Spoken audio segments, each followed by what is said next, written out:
Welcome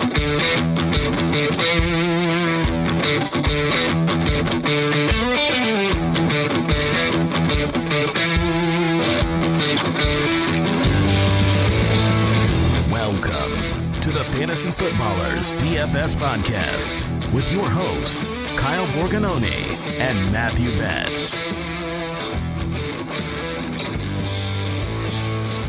Well, welcome in, ladies and gentlemen. Glad you're with us, Fantasy Footballers DFS Podcast.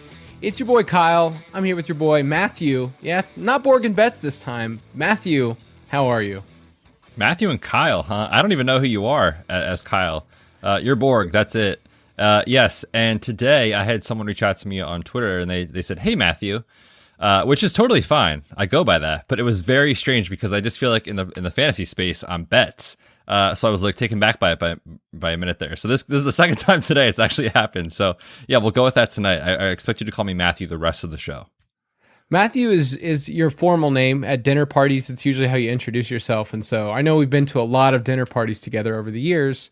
I used to be a teacher in high school, and so Mr. Borganoni was something I was called a lot, or Mr. B, but I was like 22 at the time, and so it was kind of weird to like hear somebody call me Mr. when I felt like I was like, I don't know, 4 or 5 years older than my students. That's true. You're like, I am basically the same age as you, so just call me Kyle. Or did you have him call you Borg?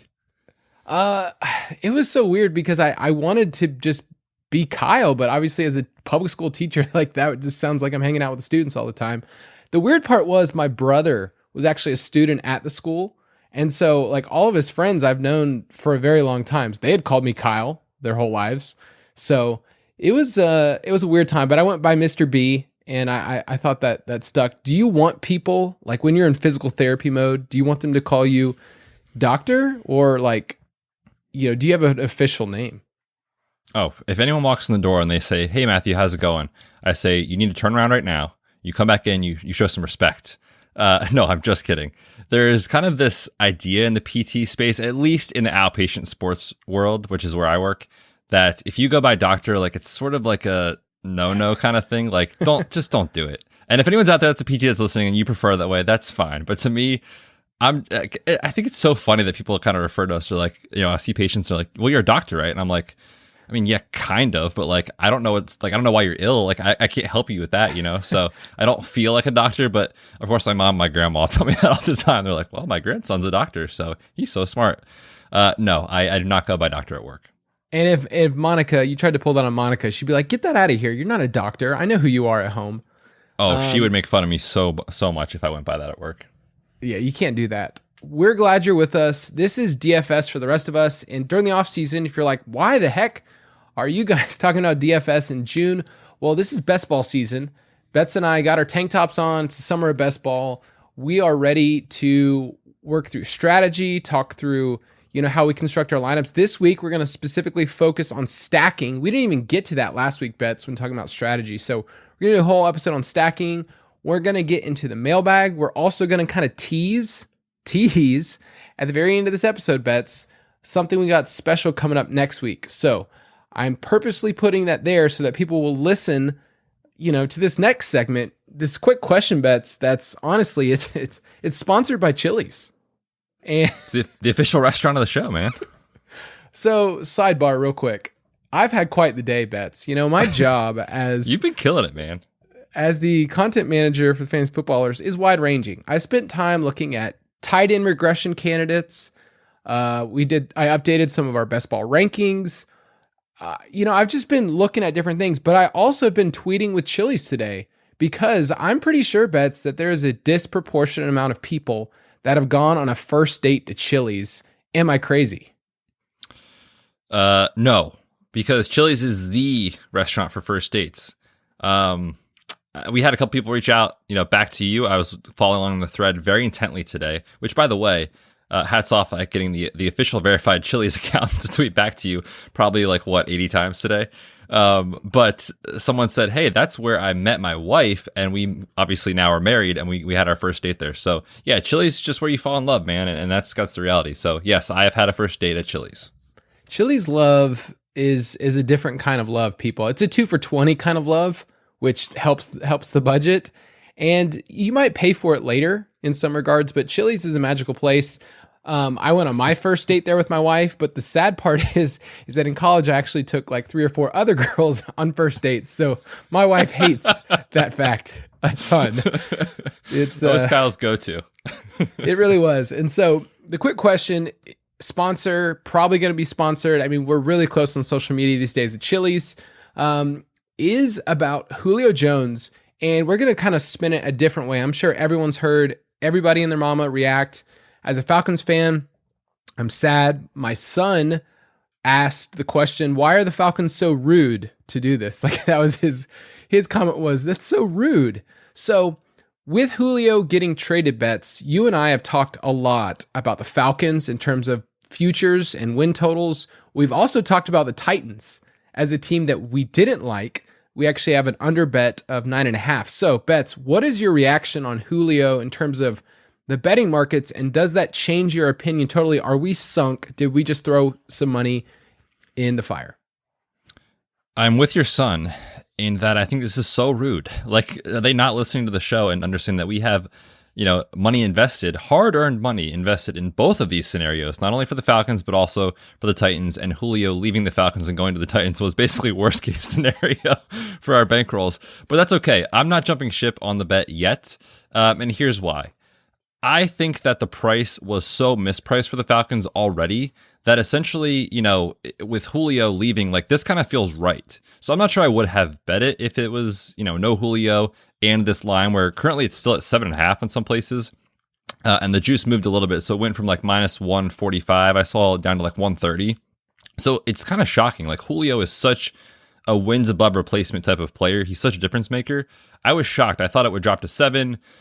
6.5, maybe something like that. So the fact that it didn't move, I feel pretty confident about it. So I still like the bet on the over for the Falcons. We talked about the division, having some regression and not being very good.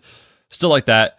For the Titans, still, like Julio is a difference maker, but outside of those two guys, it's still extremely thin all across on the offensive, pass catchers and weapons and things like that. And then you look at the defense.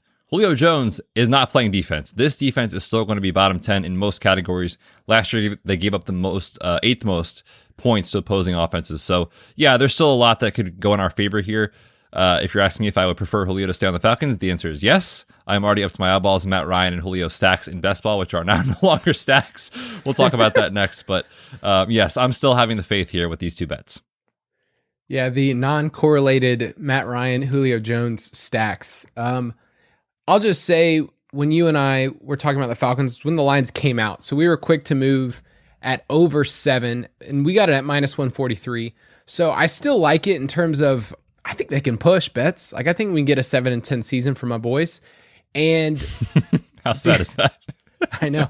7-10, and I win my money back. No, but we also need to remember the Falcons. If you want to go back and listen to that win totals pod, we weren't just saying, I like this team, or I'm a homer. Like, the Falcons play a 4th place schedule. They have the Lions. They have the Jaguars on their schedule. Like they have teams that they can win. And then in division, if they just go 500, I think they can do it. They were leading the Buccaneers in both their games against them last year. So still like the Falcons. I do have them at plus 300 to make the playoffs. That's not looking so good right now. And then we have the Titans under 9.5 at minus 150. And I'll just echo what you're saying. I don't think this is a bad bet. It's just a bet that I wouldn't make anymore. And this team is just still hyper fragile. Like, who do you think between those top options like means the most? If somebody went down for an injury, if it was Derrick Henry or Ryan Tannehill, let's just say those two guys, because you can't really project that with AJ Brown or Julio. Like one of those two might, but who means more in terms of the win total? Is it Tannehill or Henry? This is going to be shocking given that this is a fantasy show. But to me, it's Ryan Tannehill. How good he has been over the last couple of seasons in Tennessee, I feel like you can't really put into words. Like you're like, oh yeah, it's Ryan Tannehill. Like he's fine. No, he's been awesome for that team. Like rejuvenated his career, rejuvenated the team. Yes, Derrick Henry is the identity on offense, but we can't forget like things are changing pretty rapidly there, losing Arthur Smith. And so if he goes down, like is the offense going to be the same as it was last year? I'm not even sure. So clearly he would be a huge loss, but I'm trying to look real quick. I don't even know who their backup quarterback is right now. Do you know? It was Logan Woodruff, and then it was Deshaun Kaiser was the backup for a while. So it's rough. If Tannehill goes down, it's over. Yeah, and I think that's the right answer in terms of just their team makeup and whatnot. I'll say this about Tannehill. He's obviously mobile, knows how to escape the pocket. Pass protection wise, he's been super lucky in terms of his sack rate for not getting injured. And we never project that, but it is piling up and it is concerning to me. So I'm not bullish on the Titans. I thought that the lines would move a little bit more and that you'd get the Colts for plus money to win the division. Like I would take that, but right now last time I checked, they were both plus 110, and that's not enough for me to say I like the Titans or I like the Colts. So there's that. And then I just need to mention our boy, Anthony Paul Ferkser, the Ferk Daddy. That hype train bets is, it's gone. It's off the tracks. Let's pour one out for the Ferk Daddy. It's not quite there for a Gary Barnidge type season. I think if Julio wouldn't have been there, I would have been more in on him being the tight end 2. But yeah, I mean, sure, tight end 3 in best ball, maybe, but are you done with him?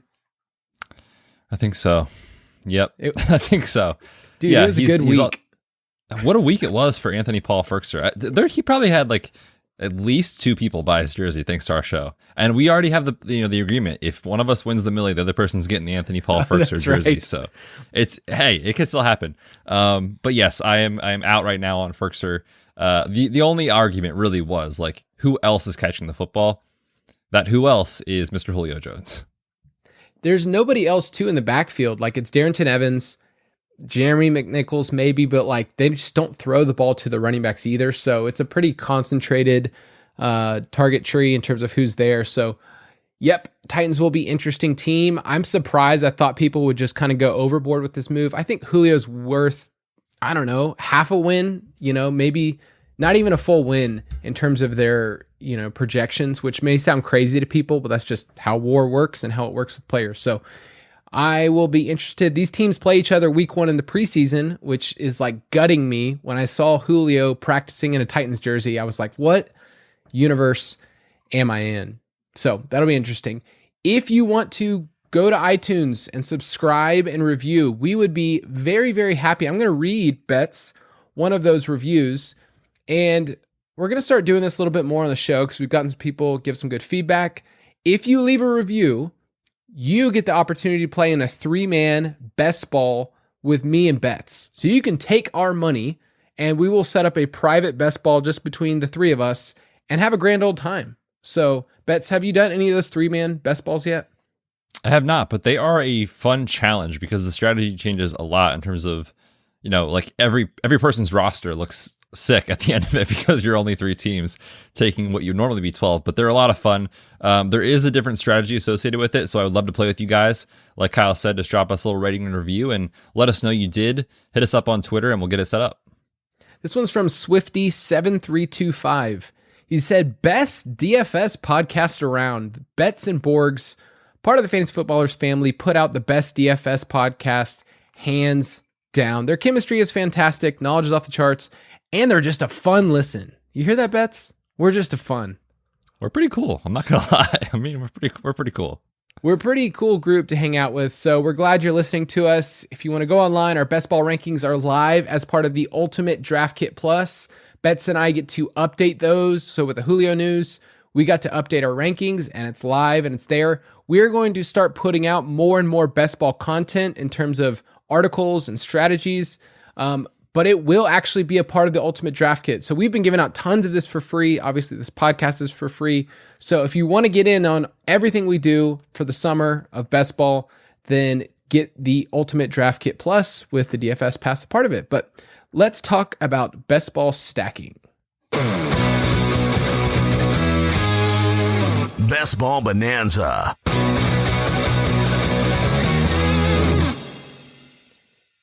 Yes, we are talking about best ball, and last episode, Betz, you and I talked about general strategy. If you want to go back and listen to that episode, we talked about some of the mindsets that you need. You and I quoted a little bit, some Dolly Parton, some Michael Scott. So that's what kind of we're doing. But today, you and I are showcasing our range on the subject of stacking. So I'm calling this section, Betz, Brawn, Brains, and Battlestar Galactica. So I love that. It's gonna be a good little segment here talking about stacking. So let's just give a brief overview. I'll let you start us off about the this is the bronze section, the robust benefits of why stacking in best ball makes sense. So we'll just start just in the simplest form. Yeah, sure. For those that are not aware, and most people are at this point, but stacking essentially just means that you are taking most of the time a quarterback with a pass catcher, whether it be a wide receiver, a tight end, and you can even include running backs. So basically you're just saying, I'm going to put my quarterback with someone on his own team. The benefits of doing this, and we'll go into way more detail, but higher level, basically the idea is like, okay, if this quarterback and this team are successful, then most pieces on the offense and most pieces of this team are also successful. So basically it's like, okay, if let's say, for example, Patrick Mahomes has a great year in fantasy, and I'm taking that out of left field. It probably won't happen, but let's just say if Patrick Mahomes is good, then obviously it elevates Tyreek Hill, it elevates Travis Kelce, it elevates Clyde Edwards-Helaire. That is an example of how stacking kind of gets you above other people that you're drafting against that don't stack. You're basically saying, okay, I need like one or two things to go right for this to work. In this extreme example, and obviously it's the easiest one to make, but in this example, I need Patrick Mahomes and Travis Kelce to have a great year. It's likely. But if someone else is like, okay, well, I'm taking Josh Allen and then I'm going to take like Michael Thomas, like what happens if things go wrong for Michael Thomas? Like the ceiling doesn't get there the way it does if you would stack Josh Allen with Stephon Diggs, for example. So basically what I'm trying to say is that when an offense does well, everyone does well, and it really helps you to kind of elevate your ceiling because you have more pieces of exposure to that same offense relative to a team that you're playing against that does not. And with best ball, it's a weekly game, obviously, but because you're not setting your lineups, you're asking what is the optimal outcome. And stacks, generally speaking, we do this all the time in DFS, like they're setting you up to have the highest ceiling, the highest range of outcomes possible. And because you can't always predict that with best ball, you're trying to set yourself up to say, you know what, it probably is not going to be Daniel Jones and Kenny Golladay as the top stack every week, but there are going to be weeks where Kenny Golladay is a top 5 wide receiver and Daniel Jones is top 5. Like that's what you're setting yourself up for, to hit those high weeks. And it is important, like you said, it's all of the pass catchers. Usually we think about stacking with wide receivers, but tight ends correlate really well. It's actually where I love stacking the most. If I can just get my tight end correlated, then I'm setting myself up for those boom weeks because tight ends basically catch touchdowns, especially the weaker ones, or nothing. But running backs is something that I'm coming around to a little bit more, Betz. Do you find yourself taking that kind of strategy too, like running backs and quarterbacks? Is there anybody that you've had so far in best ball that you're like, I've liked this running back quarterback stack? Yeah, one that comes to mind off the top of my head is a Cowboys stack with Dak, Zeke, who I think is a massive value. You guys have heard me say that before. And then on top of that, one of the wide receivers, or if you're lucky to get two, great, go for it. But one of the wide receivers, Gallup is a huge value. CeeDee Lamb is kind of the new hotness. Amari Cooper is kind of hanging around in the third, fourth round of best ball leagues. So that's a stack that I like. And, you may say to yourself, like, Betz, okay, I don't know if Dak is going to throw the ball to Zeke a ton. What you're saying with this quote-unquote bet of going all in on the Cowboys is that you just have a lot of confidence in the offense. Basically, simply put, if the team does well, all of the skill players are going to do well, or most of them are going to do, the ones that we care about. Sorry for the fourth string wide receiver in Dallas, but everyone else is going to do well that we care about. So you're basically trying to again, get fewer things correct and just kind of get those couple things correct. So if the Cowboys do well, certainly it's because of Dak, it's because of Zeke, it's because of Amari, etc. So you kind of want to put your eggs in a basket, so to speak, if you're stacking to go in an offense that you like. So I like the Zeke and Dak stacks this year, which I feel like not a lot of people are doing. Dude, what's funny is I was literally about to talk about someone named Zach, so I thought you were stealing my point. So maybe I had no idea. We're picking up on something. Last year, Zach Moss was probably a player, if you drafted, maybe in a 0 RB draft, you're like, ugh, that was bad. Like, he didn't do so hot. But if you stacked him with Josh Allen, those two together had a 21% win rate. Like, that's really high. That's really good. And you may not think of like the boom games with Zach Moss, but when you coupled him together, you basically said, if the Bills have a good game, then I have the offense, I have the quarterback, and I have the running back. Now, don't do that for every single team, but just if there's value, like Zach Moss was somebody you could get, 7th, 8th round last year, and same thing with Josh Allen late. That was a valuable stack that you could get later and get a little different, especially in a big tournament. So don't forget about running backs when it comes to stacking, and I'll give some more information on that in a little bit. But if the offense does well, if they put up 40 points, everybody in the offense can eat. And it may not be every single week, but it happens. The thing that I'm most interested, Betz, is everybody's stacking these days. Like everyone knows that it's a strategy where maybe 4 or 5 years ago, it was still a concept. And now you're seeing everybody do it. Michael Leone with Establish the Run. I know you're a big fan too. He looked at every single team in Underdog last year. Okay. So that's that's a large data set. 92% of all the teams in Underdog last year had at least one stacked player. Like they had a roster where people were stacking. So basically in a 12-man league, 10 or 11 teams have a stack. So does that scare you off a little bit? Or is that just like, hey, this is kind of like optimal in the same way we all figured out late round quarterback is just, that's okay. It's okay that we're mostly doing this. Yeah, no, for sure. I don't want to be the one in that 12-person league not doing it because we just know the win rates are so much lower when you're not doing it. So it's almost like, and sometimes in DFS we talk about trying to get contrarian. Everyone's in on player A this week, let's go to player B, or everyone's in on the running back, let's check out the wide receivers. This is not that scenario. Like it is, the data has been shown that stacking is very, very, very beneficial, especially in best ball leagues. So you don't want to be the one that's not doing it. I'm trying to create a stack in every draft I do. It doesn't necessarily mean, and we'll talk about this soon, I'm sure, that I'm like trying to reach super far to make sure it happens beyond ADP, but I'm trying to kind of let that draft fall to me and then go from there. But yes, I want to be stacking in every single draft that I'm doing. I wrote down here that stacking is essential, but it's not plan A. In the sense of roster construction, I think is what you and I care about the most. Like how many tight ends, how many quarterbacks do you have? If you have 3 of each, you probably did it wrong. You need to have 7, 8, 9 wide receivers, like minimum. You have to, in order to put yourself in a position to do really well. So quarterbacks, I think, is kind of the place where people try to complete the stack is like, okay, I got, this person early. Let's say I got Calvin Ridley early. I need to get Matt Ryan. I have to get Matt Ryan. If I wait too long, I'm not going to get Matt Ryan. And so people sometimes reach, but teams that draft 3 quarterbacks, and if you're reaching, you're kind of drawing dead because you're getting them in an ADP that's not that great. So is that what you would say? Like just let them fall to you? Or do you go and saying, I'm having this stack? I think it depends on the team. And what I mean by that is sort of like, if you're targeting, let's say, or not targeting, but again, the ballers say it too, like let the draft fall to you, stay water. You don't have a strategy going in, you kind of let the draft happen and then you adjust. So let's say, for example, you get Steph Diggs. You're excited. You're like, man, I love the Bills this year. And all of a sudden you're in like round 3. I'm not taking Josh Allen in round 3.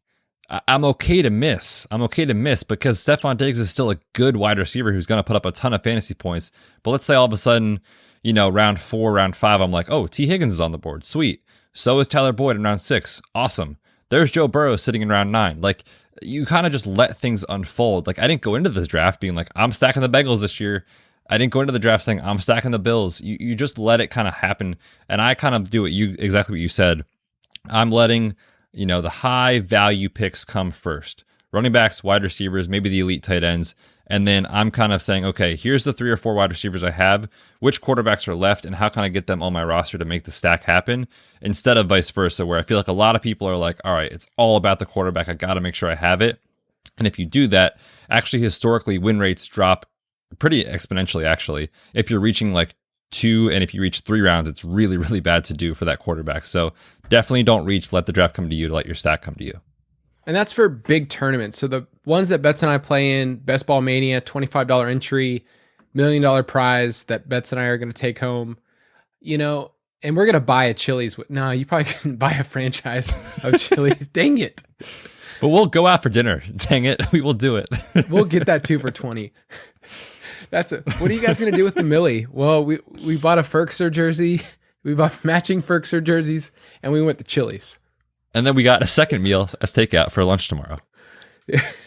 We were just thinking ahead. But yeah, when you're in these big tournaments, it really does matter where you're drafting that person. Because let's say you did get Diggs and you reached around on Josh Allen. There could be someone else that has Diggs and they have Josh Allen in the 5th round, and you passed up a ton of value and your stack actually isn't as valuable. Now, in a 12-man best ball that you're doing where Betz and I are taking your money and it's fun, go for it. It's actually not, it's not as egregious, but we say let the stacks fall to you. I think it's much better there. But let's go from the brawn, the robustness of talking about stacking, to let's go with the brains, Betz. This section is called Nerd Alert. And I feel like you accuse me sometimes of being a nerd, Betz.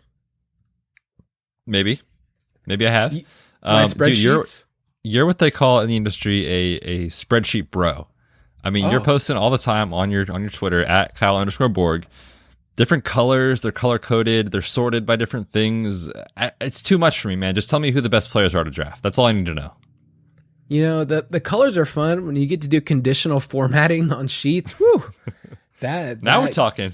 That gets me going. That sounds like a good date right there. Better than Chili's. So I wanted to bring attention really quickly a couple of stats that make us think about stacking differently than even DFS or even how we think about it in redraft leagues. And we have a good article on the website from Matt DeSorbo, one of our new writers. It's called Stick to Stacking.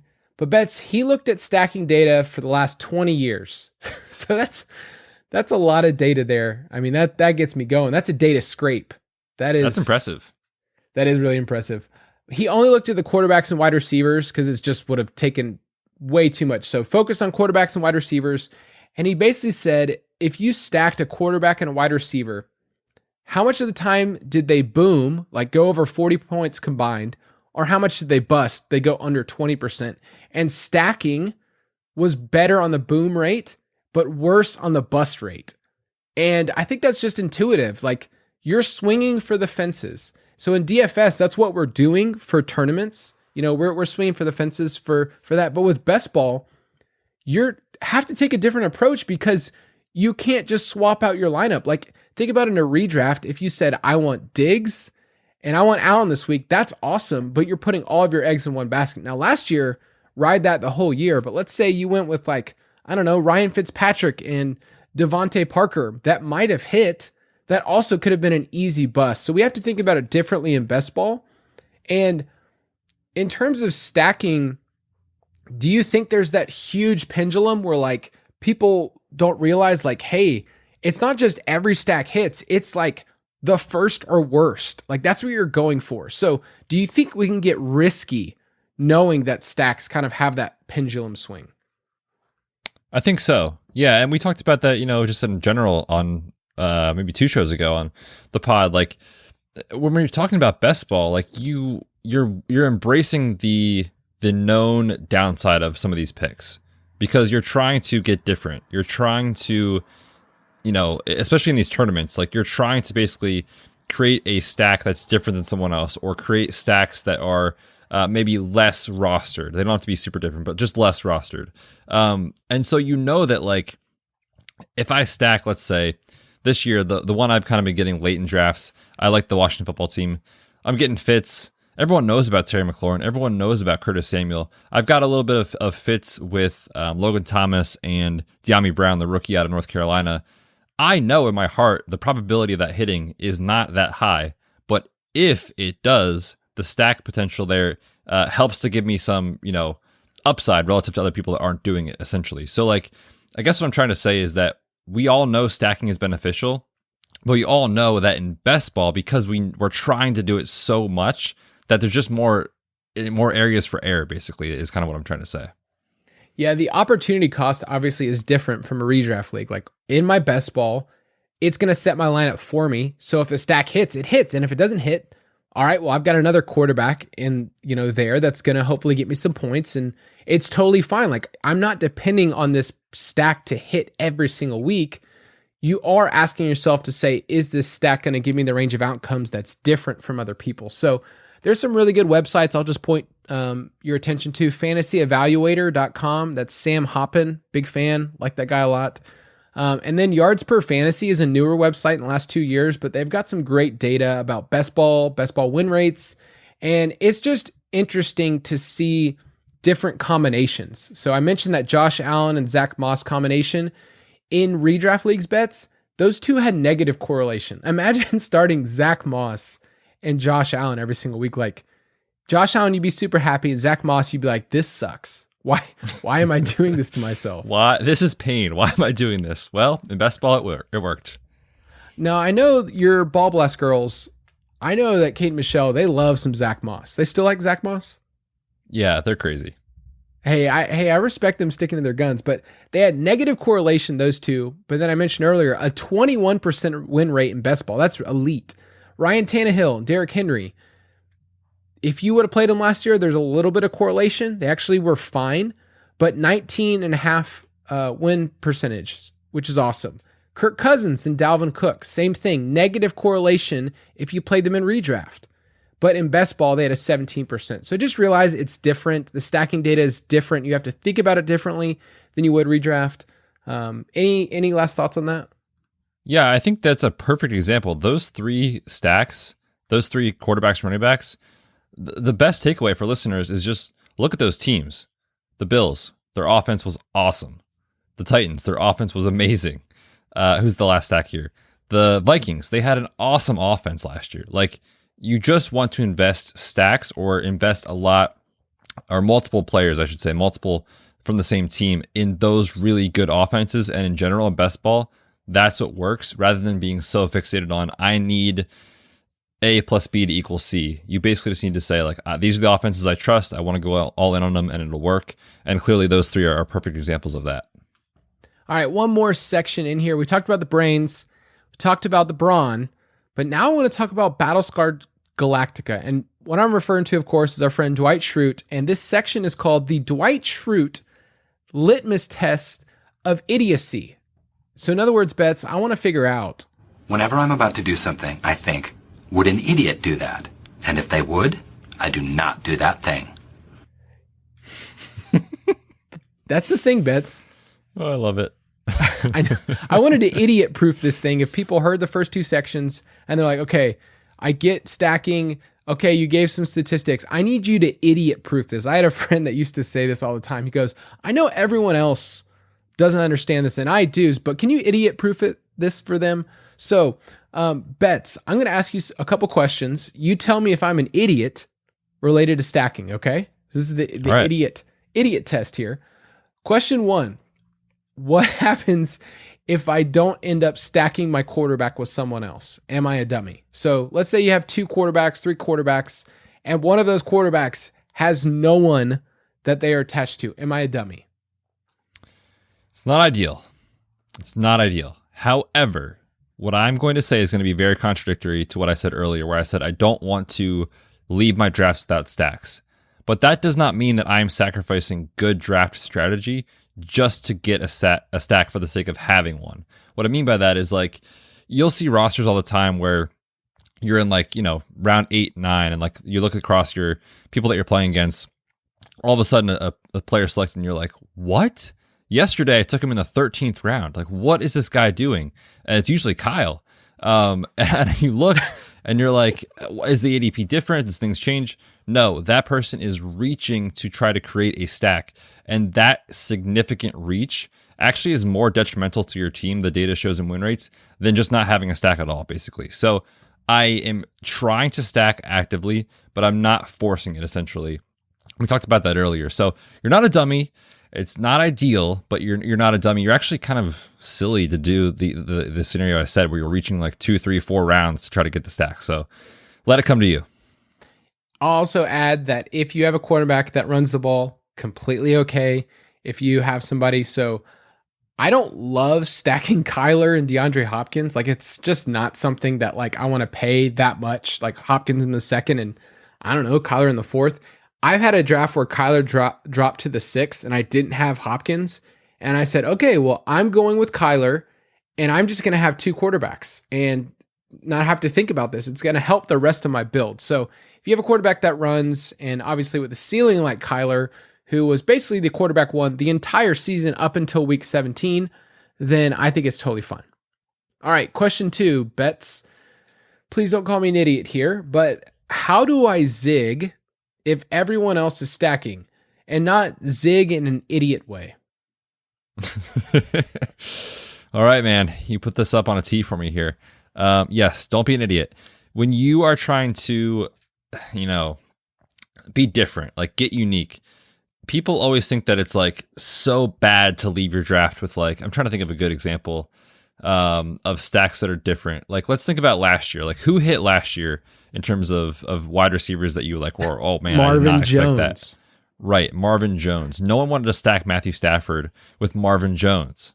No one was excited about that. No one was like, sweet, dude, look at this underdog draft of Marvin Jones. Again, except for Kyle, because it's unique. It's different. Everyone is stacking Josh Allen with Steph Diggs. Everyone is stacking Pat Mahomes with Kelsey and Hill. Everyone is trying to stack except for Kyler, and DeAndre Hopkins. Like, that is not going to, if you just do that in your draft, that doesn't win it for you. Because so did, if you're in a tournament, so did 500,000 something other people, right? Like, so many people are doing that stack. So it's okay to have that. I'm not saying don't do it, but you need to kind of think about, how can I get unique with this stack and not just be like, okay, I've got that, I'm good, because so does the other person sitting next to you. If you're going to try to get unique, obviously you want the quarterback one and the wide receiver one for a team. Like, that's what you want in terms of production. The win rate that had the most success in terms of highest upside, I'm not saying they were safe, but the highest win rate was if you got the quarterback 1, the wide receiver 1, and the wide receiver 4 of that team. And the reason why that makes sense is because the wide receiver 4, you were probably taken with your last pick. So it wasn't a big deal. Let's say you had the Packers, this year, and you're like, okay, who is their wide receiver 4 this year? I don't know. What do you think, Betz? I mean, it's either the rookie out of Clemson or it's probably MVS. Yeah, it could be Lazard. It could be Devin Funchess. Like, it could be any of those guys. In terms of draft cost, like Lazard and Funchess is way down there in terms of draft cost. Like, that wouldn't be the worst way to go about it. To say to yourself, I drafted the Packers and I said, I got Adams, I got Rodgers because apparently he's staying there, and I got their 4th wide receiver. Like, that's how you get different. And it doesn't cost you anything if Lazard catches, Lazard had like 3 weeks last year that he was usable, but he was actually a good player for fantasy because he was so cheap. So getting unique is important. Don't try to just think so far outside the box. Like, people have thought of these scenarios. They've figured it out. But another kind of combination, if you want, if you really want to think a little different, is if you get a running back on the team, the RB1, and then you also get their wide receiver 3. You may think like that's not really correlated. Like, obviously if the wide receiver scores a touchdown, the running back's not going to, but you're saying, I like this offense, and people won't think about it that way. So I've done a couple drafts where I've had Travis Etienne and I've had like LaVisca or Marvin Jones as the wide receiver 3. And it doesn't seem like it's correlated, but last year it was actually a 9.5% win rate. So it was actually pretty good considering you don't even have the quarterback. It's saying the Jags are going to score. But any last thoughts on that one? No, I'm just going to bring it up one more time to like really make sure our listeners kind of have that point. It's the offense. That's what we care about. Like, is this offense going to be good? And if they are, everyone's going to roll. So that's exactly what you're saying there with the running back and wide receiver correlating, even though we don't think about it that way. Thank you for idiot proofing this thing. We don't have idiots that listen to this show, but those people out there that have friends, they're trying to do this for their friends. And that's what you really care about, Betz. Like, you care about the people. Absolutely. That and Chili's. I'm here for the Chili's. I'm here for Chili's to DM me, to slide my DMs and say, hey, I got you a coupon. And it's probably going to be free chips and salsa, isn't it? Yeah, it definitely is, which they give out for everyone. I know. You could sign up right now and get on their email list. Come on, Chili's. I need something more than that. Betz, I don't have a mailbag drop for us today. I really wish I did, but I do want to get to a couple of different mailbag questions. So if we had a mailbag drop, it would just go right here and we would kill it. Oh, We Oh will my next gosh, time. would have been so good. You would have done it probably. I definitely would have done it. All right. Couple of mailbag questions we threw out on Twitter about stacking and specifically best ball. And Betz, I'll read them out to you, but I mean, you're the answer, man. You're the doctor here. So this one comes from our boy at Commish Overkill, who actually joined one of our best balls recently. He was drafting right next to me, actually. But he said, when drafting from the 108 to 112 range, so the back of the first round, is it worth the opportunity cost to stack Tyreek Hill and Patrick Mahomes if you're with your first and third round picks? So Hill is going in that range. With Mahomes, his ADP is a little bit further behind there. So what do you think? Yeah, I think it's totally okay. I mean, obviously we know that those two are going to correlate very well.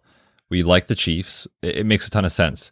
To do that, you are definitely giving up the running backs that we feel really confident about. So you're when you do this, you're saying I'm taking a 0 RB approach. That's just the way it is. And that's okay. Now, for me, I don't love doing this in normal 12-team leagues.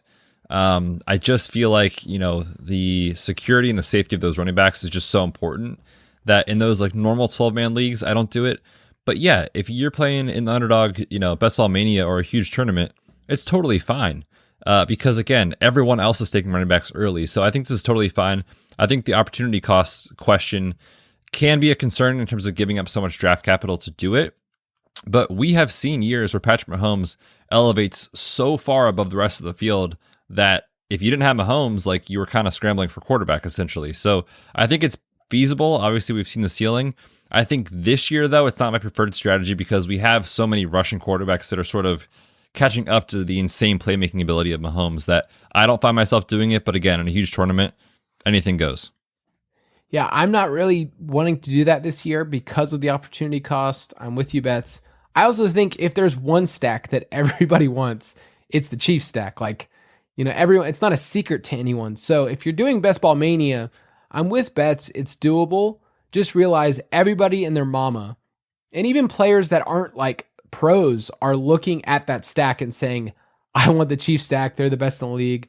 And it really does matter who you get in the second round. If you get a running back that is legit, I don't know, if Cam Akers or Nick Chubb or Aaron Jones, like in that range, then I think you're fine. I think you can do it, but it's not really my cup of tea in the third round. I'll take Mahomes in the fourth and I'll feel fine. I actually have a couple of Mahomes stacks in Best Ball Mania where it's not correlated with Tyreek or Kelsey. And I did that on purpose so that I have a stack that is different from everyone else. I have a stack with CEH and Patrick Mahomes that I feel pretty good about, and it's kind of fun. And then I have a little bit cheaper later. I have like a DeMarcus Robinson. So I went that route just to get different. I like it. All right. Let's go with this next question at JTH727. Very specific number to this person. How bad, this is an idiot-proof question, I guess. How bad of an idea is a 4-player stack in Best Ball? I kind of fell into it, but I got Antonio Gibson. I ended up with our boy, Curtis Samuel, who you and I love, Logan Thomas, and then picked up Fitz as my second QB. Is this a bad idea? This is not a bad idea. I actually really like this idea. Again, more for those top-heavy payout tournaments where you really want to have, a lot of this correlation just elevate you to the top of the ceiling to get there, really, basically. So I don't hate it at all. I actually like it quite a bit. And again, as I've said already, it's investing in the offenses that you believe in. If you think Washington's going to be a good team this year and there's got a lot of pieces to be excited about, yeah, let's say they come out and they go, 10 and I don't even know what 10 and 7. That's kind of messing up all year. 10 and 7 in the 17-game season. They've got a great, top 10 offense. Like, you're going to be extremely excited with this stack to have all these pieces. So I think it's a good idea in those top-heavy tournaments. In normal 12-person leagues, I'm not actively trying to get 4-player stacks. I think it's fine. It's not necessarily a don't do. I just think I prefer to kind of go about that route if I'm going to be in these like higher-paying, top-heavy tournaments. I am going to disagree. Oh, all right. And it's not so much that the idea of a 4-player stack is wrong. I think you're getting good value. Like if I think about where these players are, Gibson, you probably got him in the second round. Curtis Samuel's going around wide receiver 40. Logan Thomas is, around tight end 12, 13, 14. Like I think it's fine. Like you're getting value on it. I'm just more down on Washington And I'm really down on Logan Thomas, and I'm kind of down on Fitz compared to Betts. Like we talked about this a couple weeks ago. So I'm not saying that they're a train wreck, but it's just not a stack that I'm personally interested in, which makes it sound like I made it sound like it was a Shark Tank pitch where I'm like, and for those reasons, I'm out. You pretty much did. But I'm willing to do the deal, so send me a message. Next one is from @SK Steven H. He says, why is MVS going for practically free in the last round? Am I wrong for thinking he will have decent enough year to produce a 3 or 4 start-worthy weeks? This is a great last round pick. Absolutely love it. We just talked about the Packers, and JJ Zacharyson has done a lot of good research, kind of looking at like what's the word? Ambiguity? I can't even say it. No, ambiguous. No, but like the ambiguous situations. But there's a noun for that. Ambiguity. Thank you. God, I'm an idiot. The ambiguous situations create ways to find lots of value because no one's sure. No one knows. Is it Lazard? Is it MVS? Is it the rookie out of Clemson? Is it Devin Funchess? Like we all know Rodgers. It's Devontae Adams, but no one exactly Amari Rodgers. But no one knows like who is going to be the wide receiver 2 or 3. And so again, in these kind of tournaments where you want to get different, or you have Aaron Rodgers to create a stack, I think MVS is a totally fine late round pick. We've seen him have these huge like 2 for 60 and 2 touchdown games, or even better out of nowhere. So yeah, MVS is also a player I feel like in general people are just like, he's not that good sort of thing. But hey, he's fast and get downfield, have those big splash plays. So I definitely like that last round pick. I think with last round picks, you're not going to find an argument for me or Betts to say, don't take this player. It's 18th round. Like we looked at last week, there are win rates for players that score 0 points in the 18th round. And it's basically just because of roster construction. So if you're getting him as your 9th wide receiver and you have Aaron Rodgers, then I think it's totally fine. You've seen MVS do that. I haven't taken him anywhere. I think we know what he is, but yeah, I think you have the right expectation. You said, can he give me 3 or 4 start-worthy weeks? If you get that out of your 18th round pick, like you're plus EV, you're doing great. So I think you have the right perspective, Steven. I think you understand it. All right. Last question here. It's from @CJ Halvey 21. He says, do you value point totals more or just overall offensive talent when it comes to stacking players from certain teams? So my understanding of the question is basically asking, do we value the offense as a whole more or the individual components of the offense in terms of like what we project them to score points? Is that how you take it? Yep. Okay. Yeah, I'm going to say it again. For me, it's all about the offense. Now, with the caveat of like, if I already have my offense that I kind of have stacked, and I'm between 2 guys that I just like the player's value more in terms of one guy versus the other, I'm going to take that guy. I'm trying to think of a good example of maybe a player that we like in fantasy on a not so great offense that we're super excited about, but that I wouldn't necessarily feel like I need to kind of stack. I'm trying to think, like Calvin Ridley seems like a good example, right? Like I love Calvin Ridley this year in fantasy.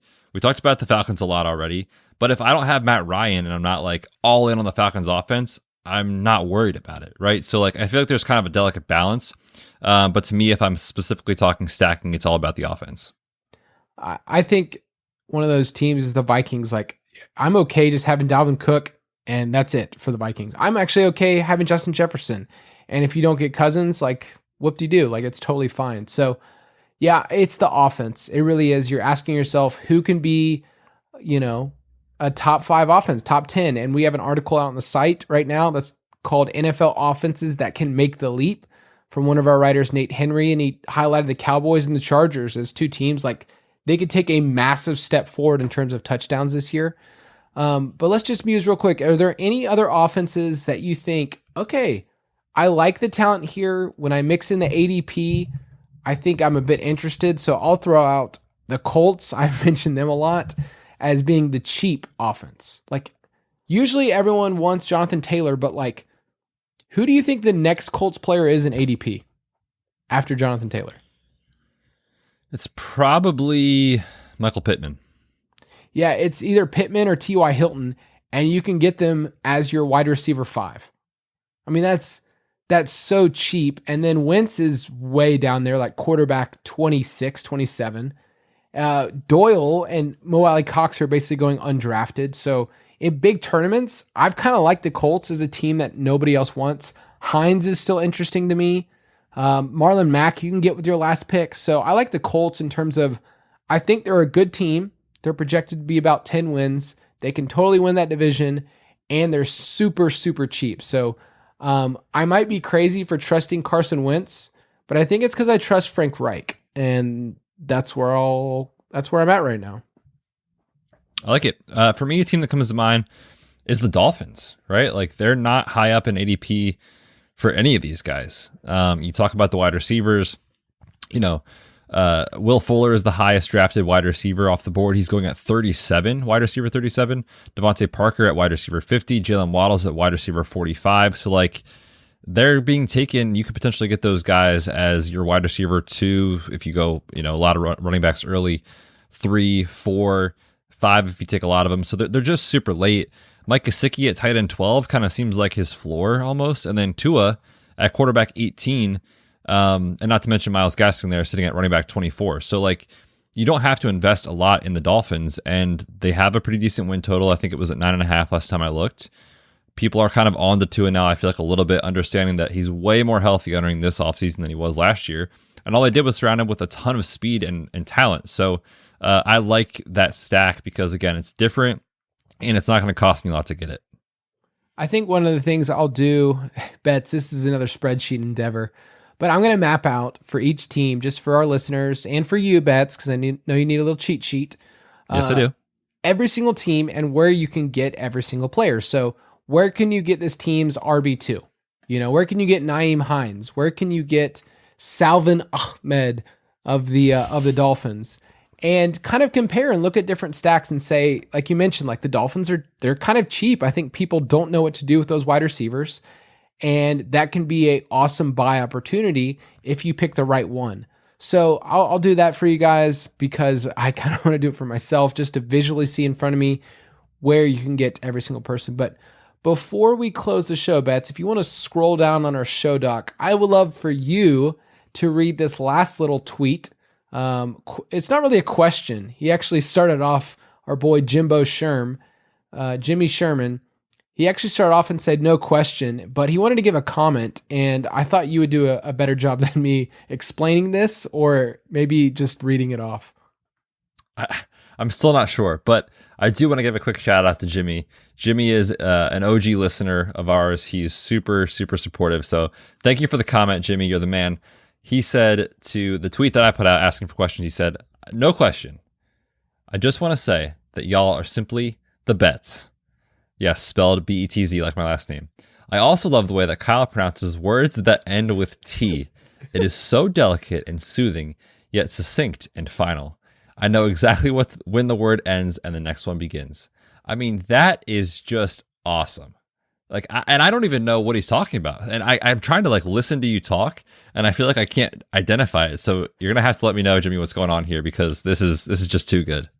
Yeah, he described my voice as delicate, soothing, yet succinct. Maybe that's it. Maybe it's that little at the end. There it is, yes. Delicate, soothing, succinct, and final. I mentioned, Betz, this is like a body wash for women or something. Like that's the way that my voice is, apparently. Just too smooth, man.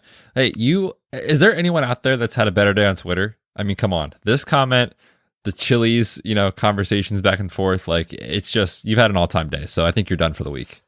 And for that, Betz, we're going to close on the show. But I wanted to mention, if you listen to the very end, like we teased, Betz and I next week are doing a live best ball for the podcast. And so we wanted to give you the opportunity as listeners to be a part of that best ball draft. So Betz and I will be doing a 12-man, 30 seconds, so pretty quick draft. But live on the show, Betz and I are going to draft as one team.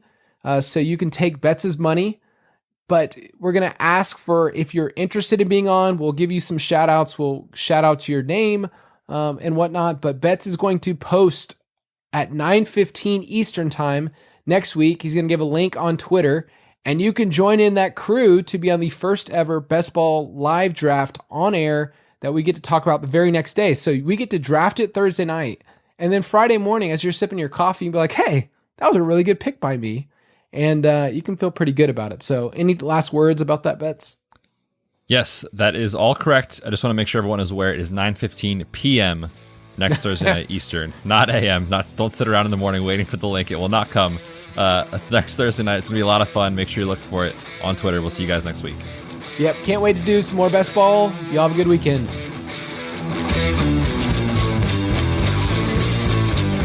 Thank you for listening to another edition of the Fantasy Footballers DFS Podcast. Don't forget to visit us on the web at www.thefantasyfootballers.com.